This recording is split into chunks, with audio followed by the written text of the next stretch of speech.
नमस्कार, मैं हूं अजय वत्स और आप देख रहे हैं दमदार खबरें यूपी की। कानपुर से बड़ी खबर आ रही है। संजीत अपहरण और हत्याकांड मामले में 7 आरोपियों पर गैंगस्टर एक्ट लगा दिया गया है। बर्रा थाना पुलिस ने यह बड़ी कार्रवाई की है। पुलिस ने रामजी शुक्ला को गैंग का लीडर बनाया है। आपको याद दिला दें कि 22 जून को लैब टेक्नीशियन संजीत यादव का अपहरण हुआ था। इसके बाद 27 जून को उसकी हत्या कर शव को पांडू नदी में फेंक दिया गया था, जो आज तक नहीं मिला।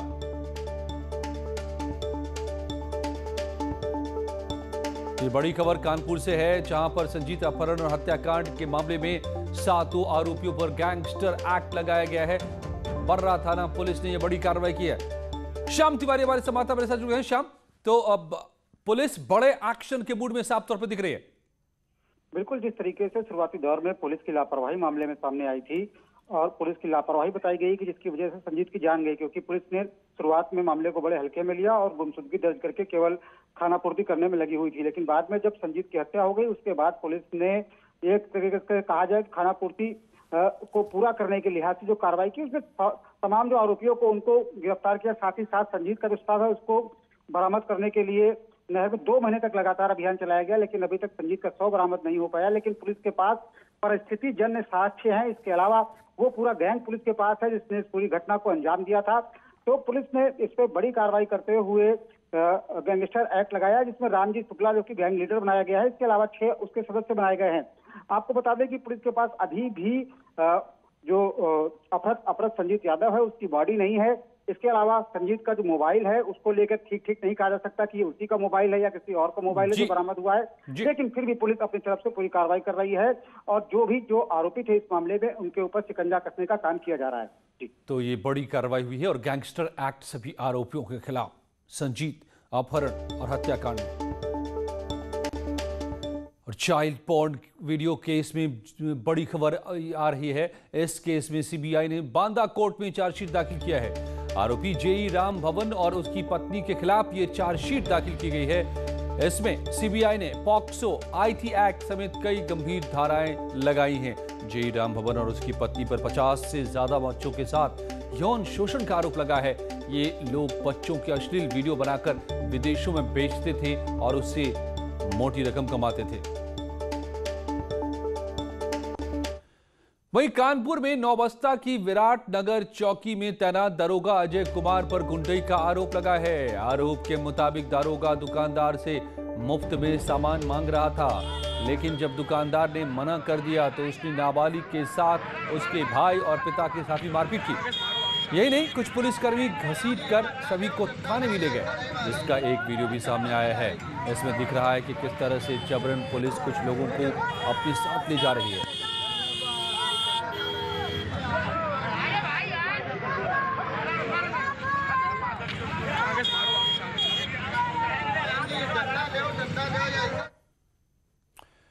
और कासगंज में सिपाही की पीट कर हत्या के मामले में एक और गिरफ्तारी हुई है। पुलिस ने मुख्य आरोपी मोती की मां सिया रानी को गिरफ्तार कर लिया है। पुलिस के मुताबिक सिपाही की हत्या और दारोगा को घायल करने में आरोपी की मां ने अहम भूमिका निभाई था। वारदात के दौरान आरोपी मोती की मां ने आरोपियों को भाले और अन्य हथियार उपलब्ध कराए थे। पुलिस ने सिद्धपुरा थाना इलाके के गांव सरावल के पास से सिया रानी को गिरफ्तार किया है। हमारे सिपाही शहीद हुए थे और हमारे सब इंस्पेक्टर घायल हुए थे, जिनका इलाज अलीगढ़ में चल रहा है। अभी कल एक अभियुक्त नवाब की गिरफ्तारी सिद्धपुरा पुलिस द्वारा की गई थी। उसी अनुक्रम में हमारी टीम ने आज जो है मुख्य आरोपी की जो मां थी रूपती, पूछताछ में पता लगा था कि इसने ही जो शार्प वेपन था उपलब्ध कराया था अपने बेटे को, उसको गिरफ्तार करके उसको इस घटना के षड्यंत्र में शामिल करते हुए उसको जो है कार्रवाई विधिक कर रहे हैं। और 3 तस्वीरों के जरिए कासगंज केस में अब तक पुलिस की कार्रवाई को हम आपको दिखा रहे हैं। आज पुलिस ने मुख्य आरोपी की मां को गिरफ्तार किया है। इससे पहले कल आरोपी नवाब को गिरफ्तार किया गया था, जो मुख्य आरोपी का करीबी है। इससे पहले वारदात की अगली सुबह ही मुख्य आरोपी के भाई एलगार को एनकाउंटर में मार गिराया गया था।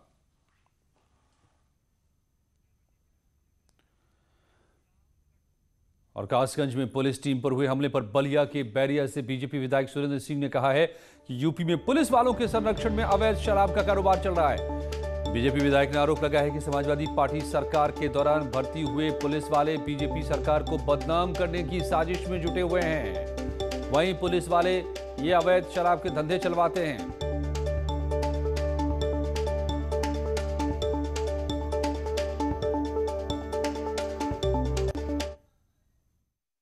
इसके संरक्षण में जो भी ये सब घटनाएं हो रही, शराब का, कच्चा शराब का तो धंधा पुलिस के संरक्षण में चल रहा है और कर्मचारी और कुछ अधिकारी हमारी सरकार को, पुलिस में तो अधिकांश जो है सपा के राज्य के कांस्टेबल भर्ती हैं और हमारी सरकार को बदनाम करने की नियत से ऐसा सब संरक्षण देकर काम करा रहे हैं। लोभी स्वभाव है और मैं दुख के साथ कह सकता हूँ, दूसरे क्या बात करते हैं। मैं तो बलिया के रेवती का, भाखर का स्वयं कह रहा हूँ, मैं कोई भी ऐसा पुलिस का अधिकारी नहीं है ऊपर से लिखित जिसको मैं लिखित नहीं दिया। और हाथरस कांड में यूपी में सांप्रदायिक दंगा फैलाने की साजिश का पर्दाफाश हो गया है। ईडी ने पीएफआई के 5 सदस्यों के खिलाफ चार्जशीट दाखिल की है और केस चलाने के लिए कोर्ट में अर्जी दी है, जिसमें रऊफ, शरीफ, सिद्दीक कप्पन, मसूद अहमद, अतिकुर रहमान और मोहम्मद आलम मुख्य आरोपी बनाए गए हैं। रऊफ को ईडी ने केरल एयरपोर्ट से गिरफ्तार किया जब वो विदेश भागने की फिराक में था और यही मास्टरमाइंड था इस पूरी साजिश का। जबकि 4 आरोपी पिछले साल 4 अक्टूबर को मथुरा में तब धरे गए थे जब ये हाथरस जा रहे थे, वहां हिंसा भड़काने के इरादे से।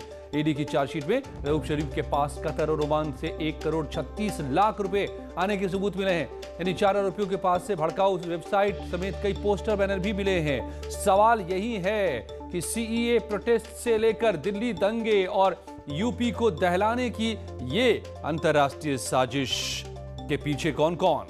आज महाबहस इसी पर होगी रात 8 बजे और एक बार फिर ईडी की चार्जशीट में दंगा की साजिश का पर्दाफाश हुआ है और इसके बाद सियासत गरमा गई है। बीजेपी जहां दंगे की साजिश को सही मान रही है, वहीं कांग्रेस और एसपी सरकार पर सवाल उठा रहे हैं। भारतीय जनता पार्टी का शुरू से इस मामले में मानना था कि इस जो तमाम साजिशें इस तरह की हो रही हैं उसमें तमाम विदेशी ताकतों का हाथ है। ईडी ने जो भी चार्जशीट फाइल की है, इस संदेह जो पहले हम लोग जाहिर करते थे उसकी पुष्टि हुई है। कोर्ट ने संज्ञान लिया है, मामला न्यायालय में विचाराधीन है। अब न्यायालय इस पर निर्णय करेगा। लेकिन जो बातें लगातार बहुत समय से हम दोहराते आ रहे हैं कि तमाम ऐसी ताकतें हैं जो देश में अराजकता का माहौल फैलाना चाहती है, उसकी पुष्टि इस घटना में, इस गिरफ्तारी से हो रही है। हाथरस की घटना पर सरकार ने तमाम यू टर्न लिए और योगी सरकार को जो यू टर्न देखने को मिला, डीएम को बचाती रही, पहले तो कहती रही बलात्कार ही नहीं हुआ, तो बहुत सारे चीज़ों पर सरकार ने यू टर्न लिया है। सरकार जिस पर भी कार्रवाई करनी है वो जांच के आधार पर कार्रवाई होगी, ना कि सरकार की मंशा के ऊपर। सरकार की मंशा तो पहले ये कह रही थी कि न तो बलात्कार हुआ है, तो सरकार का चाल और चरित्र और चेहरा सबके सामने है। उत्तर प्रदेश की जनता देख रही है, कांग्रेस के आरोपों की पुष्टि होती है। अब मैं पूछना चाहता हूं कि सरकार इधर उधर की बात ना करे, ये बताए कि उत्तर प्रदेश में अपराध कब कम होगा, उत्तर प्रदेश में महिलाओं पर अत्याचार कब कम होगा, उत्तर प्रदेश की महिलाएं अपने आप को कब सुरक्षित महसूस करेंगी, ये सरकार बताए सिर्फ। तो यूपी के दुश्मनों पर कार्रवाई के बदले उस पर भी राजनीति क्यों? आज रात महाबहस 8 बजे जरूर जुड़िए मेरे साथ। और किसानों की महापंचायत का दौर लगातार जारी है। आज यूपी के 2 जिलों में किसानों की महापंचायत थी। 2 तस्वीरें ये आपके सामने हैं, मुरादाबाद और मथुरा। मुरादाबाद की बिलारी तहसील में किसानों की महापंचायत में भारतीय किसान यूनियन के राष्ट्रीय अध्यक्ष नरेश टिकैत पहुंचे और किसानों को संबोधित करते हुए कहा कि अब तक केंद्र सरकार तीनों कानून वापस नहीं लगी तब तक हम डटे रहेंगे। इसके साथ ही उन्होंने साफ किया कि आंदोलन खत्म नहीं होगा बल्कि बढ़ता रहेगा। दूसरी तस्वीर मथुरा की है। यहाँ के बलदेव में अबेरली चौराहे के पास किसान मंच महापंचायत का आयोजन हुआ। आरएलडी के उपाध्यक्ष जयंत चौधरी ने किसानों को संबोधित करते हुए कहा कि लाखों रुपए की राशि देकर आंदोलन जारी रखने की अपील की। जयंत चौधरी ने बीजेपी सरकार पर निशाना भी साधा, बताया कि ये सरकार किसानों पर अत्याचार कर रही है। दिल्ली में जो महाकुंभ का जो आंदोलन तो सरकार को किसान कमजोर लग रहे। सरकार के सामने कोई टिक नहीं रहा था। तो एक किसान संगठन ही ऐसा है कि उन्होंने सरकार की जो नाथ है वह हमने थामी और हम हर मुकाबला करने को तैयार है शांति के तरीके। वापस नहीं होगा सरकार का अगर ये वक्तव्य है तो किसान जो सड़क पर बैठा है वो ये कहता है सरकार को ही वापस कराएंगे। जब चुनाव आएगा तो जनता फैसला सुनाएगी। यूपी के 11 जिलों में 1000 से ज्यादा गांवों के लिए सरकार ने एक योजना की शुरुआत की है। इसके तहत आज सीएम योगी ने लोगों को आवासीय संपत्ति का मालिकाना हक और प्रॉपर्टी कार्ड दिया। लखनऊ में सीएम योगी ने डिजिटल घरौनी वितरण कार्यक्रम की शुरुआत की। उन्होंने 11 जिलों के 1001 गांव के 1,57,244 गांव वालों को उनकी आवासीय संपत्ति की मालिकाना हक देने संबंधी ग्रामीण आवासीय अभिलेख यानी घरौनी सौंपी। इस योजना के तहत लोगों को प्रॉपर्टी कार्ड भी दिए जा रहे हैं। 1,57,244 से अधिक ग्रामीण आवासीय अभिलेखों यानी घरौनी के डिजिटल वितरण के इस कार्यक्रम के अवसर पर और साथ ही साथ ऑनलाइन डिजिटल खसरे के शुभारंभ के अवसर पर आप सबको मैं हृदय से बधाई देता हूं।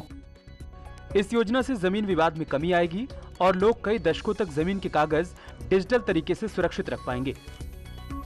यानी गांव हमारे स्वावलंबी होंगे। व्यक्ति के साथ साथ हमारी ग्राम पंचायतें भी इस योजना के माध्यम से स्वावलंबी बनेंगी। और लखनऊ में सीएम योगी ने कंप्यूटर सोसाइटी ऑफ इंडिया के एक कार्यक्रम में शिरकत की। उन्होंने कोरोना काल में भी बेहतरीन काम करने वाले लोगों को सम्मानित किया। सीएम योगी ने कहा कि पीएम मोदी ने तकनीक के महत्व पर जोर दिया। योगी ने कहा कि यूपी ई गवर्नेंस में सबसे आगे है। सीएम ने कहा कि आज बिना भेदभाव के हर गरीब को राशन मिल रहा है। कोरोना काल में यूपी में भूख से एक भी मौत नहीं हो पाई। तकनीक ने हमारे कार्यक्रमों को बहुत आसान किया। तकनीक ने शासन की योजनाओं को लोकतंत्र के अंतिम पायदान पर बैठे हुए उस व्यक्ति तक पहुंचाने का कार्य किया। हम लोगों ने तकनीक के माध्यम से हर एक व्यवस्था में काफी यानी रेवेन्यू प्रदेश का अचानक नहीं बढ़ा। आज जो लोग देखते हैं उत्तर प्रदेश के बारे में, जो एक परसेप्शन चेंज हुआ है उत्तर प्रदेश के बारे में, जब देख रहा था कि ई गवर्नेंस में उत्तर प्रदेश अग्रणी है। और अब आपको सीएम योगी आदित्यनाथ का 14 फरवरी के कार्यक्रम के बारे में बताएं। सीएम मथुरा दौरे पर रहेंगे, जहां वो हरिद्वार कुंभ में होने वाली पहली वैष्णव बैठक में शामिल होंगे। सीएम का मिनट टू मिनट कार्यक्रम इस तरह से है। 11:15 बजे बिहारी मंदिर पहुंचेंगे सीएम योगी। 11:35 पर ज्ञानानंद महाराज से मुलाकात करेंगे। 12:15 पर संतों से मिलेंगे। 2:10 तक तीर्थ विकास परिषद की बैठक करेंगे। 2:15 बजे विजय कौशल महाराज से मुलाकात का कार्यक्रम है। 2:50 पर विकास योजनाओं का लोकार्पण करेंगे और इसके बाद 3:40 पर यमुना आरती में शामिल होंगे।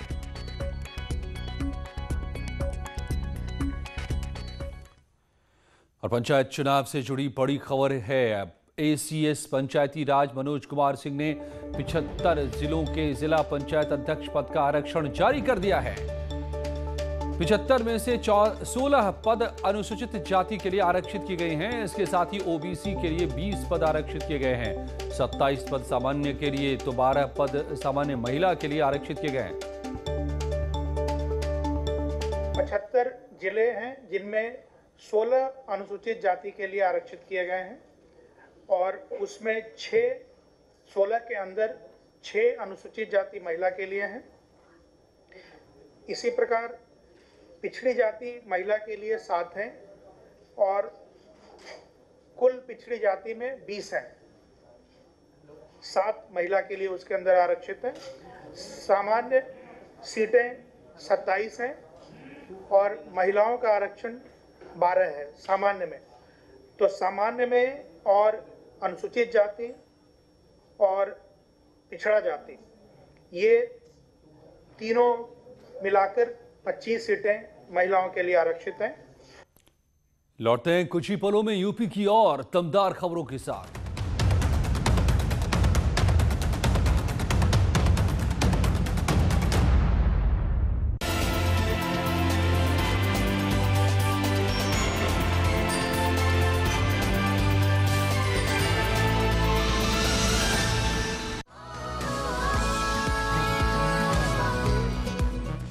क्योंकि मैं उत्तर प्रदेश का रहने वाला हूँ, उत्तर प्रदेश से बिलोंग करते हैं तो चिराग राठी, तो हम तो अपने आप को गौरवान्वित महसूस कर रहे हैं कि हमारे प्रदेश से ऐसा होनहार जो आया, जो न केवल सहारनपुर और उत्तर प्रदेश और हिंदुस्तान बल्कि दुनिया में उसका नाम रोशन है। और हमारी बहुत बहुत शुभकामनाएं हैं। और लिटिल आर्यभट्ट के नाम से वो मैं समझता हूँ कि वो लिटिल नहीं और ज़्यादा बड़ा होके आर्यभट्ट की तुलना करेंगे।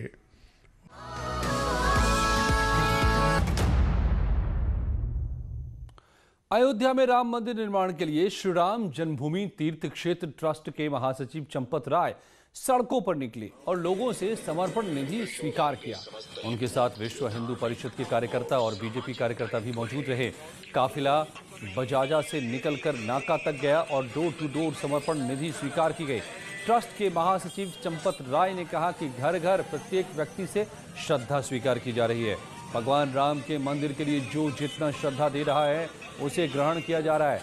समर्पण निधि अभियान 14 फरवरी मकर संक्रांति से शुरू हुआ है और रविदास जयंती यानी कि 27 फरवरी को समाप्त होगा।